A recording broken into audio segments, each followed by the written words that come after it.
நண்பர்கள் அனைவருக்கும் வணக்கம். இன்னைக்கு நம்ம இந்த வீடியோல மின் நுகர்வோர்களுக்கு தமிழ்நாடு மின்சார வாரியம் மிக முக்கிய புதிய தகவல்களை வெளியிட்டிருக்காங்க. ஸோ அதை பத்தி தான் இப்ப நம்ம பார்க்க போறோம். தமிழகத்தில் மின் கட்டண உயர்வு குறித்த அறிவிப்பு கடந்த மாதம் வெளியிடப்பட்டது. ஜூலை மாதம் முதல் மின் கட்டண உயர்வு அமலுக்கு வரும் என்று மின் வாரியம் அறிவித்திருந்தது.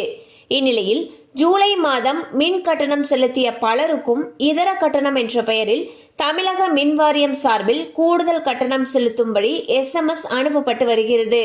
இது தொடர்பாக விளக்கம் அளித்துள்ள மின்வாரிய அலுவலர்கள், ஜூலை 15ஆம் தேதியில் மின் கட்டணத்தை உயர்த்திய தமிழக அரசு ஜூலை 1 முதல் இந்த கட்டணம் கணக்கில் எடுத்துக் கொள்ளப்படும் என்று கூறியிருந்தது. அதன்படி ஏற்கனவே கட்டணம் செலுத்தியோருக்கும் ஜூலை 1 முதல் 15ஆம் தேதி வரை கணக்கிட்டு கூடுதல் தொகையை SMS அனுப்புவதாக விளக்கம் அளிக்கப்பட்டுள்ளது. ஸோ பாத்தீங்கன்னா உங்களுக்கு மின்சார வாரியத்திலிருந்து ஒரு SMS வந்திருக்கும். அதாவது கூடுதல் மின் கட்டணம் செலுத்தும்படியான ஒரு SMS வந்திருக்கும். ஸோ அது ஏன் வந்திருக்கு அப்படிங்கிறதுக்கு விளக்கம் கொடுத்திருக்காங்க.